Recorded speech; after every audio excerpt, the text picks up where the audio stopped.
અહેમદાબાદ મિત્ર ન્યૂઝની ટોપ 10 ખબરોમાં આપનું હાર્દિક સ્વાગત છે. રૈની જોશિલ્ડાને 3 કેસમાં જામીન. સાયબર ક્રાઇમે ઈમેલ મોકલનાર રૈની જોશિલ્ડા નામની આરોપી યુવતીની ચેન્નઈથી ધરપકડ કરી હતી.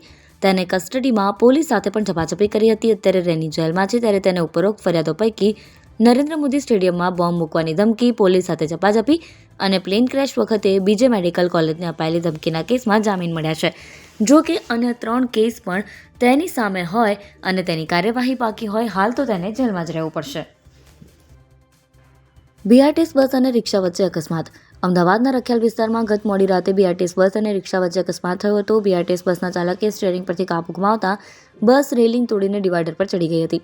આ દરમિયાન સામેથી રિક્ષા આવી રહી હતી, જેને ટક્કર વાગતા રિક્ષામાં બેઠેલા રિક્ષા ચાલક સહિત 5 લોકોને ઈજા પહોંચી છે.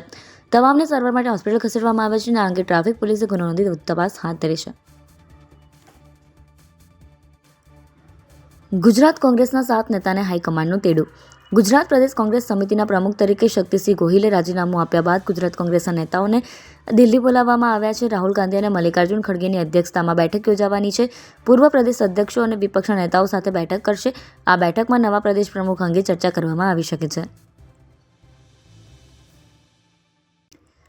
કોંગ્રેસનો પ્રતિકાત્મક મુદ્દે અને ઠાઠડી સાથે વિરોધ. અમદાવાદના પૂર્વ વિસ્તારના રખિયાલ સ્મશાનમાં સીએનજી ભઠ્ઠી નથી. હાટકેશ્વર સ્મશાનમાં નવીનીકરણની કામગીરીને પગલે સીએનજી ભઠ્ઠી બંધ છે, જેથી રખિયાલ, ગોમતીપુર, હાટકેશ્વર, ખોખરા, સીટીએમ, જસોદાનગર સહિતના સ્થાનિક રહેવાસીઓએ હોવાના કારણે લોકોને ફરજિયાત લાકડા માંગણી સંસ્કાર કરવા પડી રહ્યા છે. સીએનજી ભઠ્ઠી નથી તેમજ બીપીએલ કાર્ડ ધારકો પાસેથી નિયમ કરતાં વધુ રકમ પડાવવામાં આવતી હોવાના આક્ષેપ સાથે વિપક્ષ કોંગ્રેસ દ્વારા વિરોધ પ્રદર્શન કરવામાં આવ્યું હતું. ગુંડા તત્વોએ રસ્તા પર આતંક મચાવ્યો. વસ્ત્રાલમાં ગુંડા ટોળકીએ રાહદારીઓ પર હુમલો કરી વાહનોની તોડફોડ કરી આતંક મચાવ્યો હોવાની ઘટનાને 5 મહિના થયા છે, ત્યારે સાબરમતીમાં પણ ગુંડા તત્વોએ આવી જ રીતે હથિયારો સાથે રોડ ઉપર ઉતરી આવી રાહદારીઓ પર હુમલો કર્યો હતો. 3 વાહનની તોડફોડ કરી 49,000 લૂંટી લીધા હતા. અમદાવાદમાં અવારનવાર બની રહેલી આવી ઘટનાએ કાયદો અને વ્યવસ્થાની પરિસ્થિતિ ઉપર સવાલ ઊભા કરી દીધા છે. 6 મહિનામાં અમદાવાદનો હાટકેશ્વર બ્રિજ તૂટી જશે. અમદાવાદનો વિવાદાસ્પદ બનેલો હાટકેશ્વર બ્રિજ તોડી નાખવા માટે સ્ટેન્ડિંગ કમિટી દ્વારા મંજૂરી આપવામાં આવી છે. 6 મહિનામાં બ્રિજ તોડી પાડવાનો નિર્ણય કરાયો છે. મુંબઈના કોન્ટ્રાક્ટરને બ્રિજ તોડવા માટે ₹3.90 કરોડમાં કામ સોંપવામાં આવ્યું છે. નારોલની રાહે પબ્લિક સ્કૂલમાં ગુરુ પૂર્ણિમાની ઉજવણી. નારોલ વિસ્તારમાં આવેલી રાહે પબ્લિક સ્કૂલમાં ગુરુ પૂર્ણિમાની ભવ્ય ઉજવણી કરવામાં આવી હતી.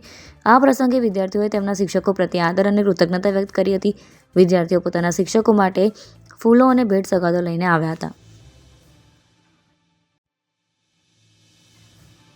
મેગા ડેમોલેશન બાદ ચંડોળામાં ફરી તાણી બંધાયેલા 45 ઝૂંપડા તોડી પડાયા.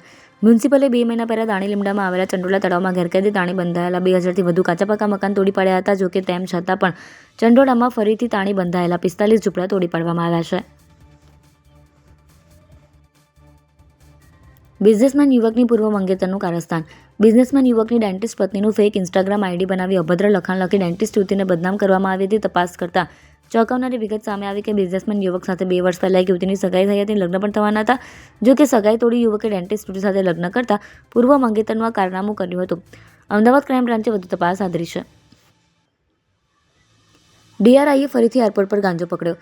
અમદાવાદ એરપોર્ટ પર સેન્ટ્રલ એજન્સી દ્વારા સતત વિદેશી મુસાફરો પાસેથી ગાંજો મળી આવતા હોવાના બનાવો સામે આવી રહ્યા છે. ત્યારે ફરીથી અમદાવાદ એરપોર્ટ પર વિદેશથી આવી રહેલા એક ભારતીય મુસાફર પાસેથી 2 કિલોથી વધુ ઇમ્પોર્ટેડ હાઇબ્રિડ ગાંજો મળી આવ્યો. આ સમગ્ર મામલે ડીઆરઆઈએ હાલ કાર્યવાહી કરી છે અને સમગ્ર રેકેટમાં બીજા કોણ સંડાવેલા છે અને કઈ ચેનલથી આ રેકેટ હાથ ચાલી રહ્યો છે, જે દિશામાં તપાસ હાથ ધરી છે. અહેમદાબાદ મિત્ર ન્યૂઝની યુટ્યુબ ચેનલને સબસ્ક્રાઇબ કરો અને બેલ આઇકન જરૂરથી દબાવો, જેથી મહત્વના સમાચાર આપના સુધી જલ્દીથી પહોંચે.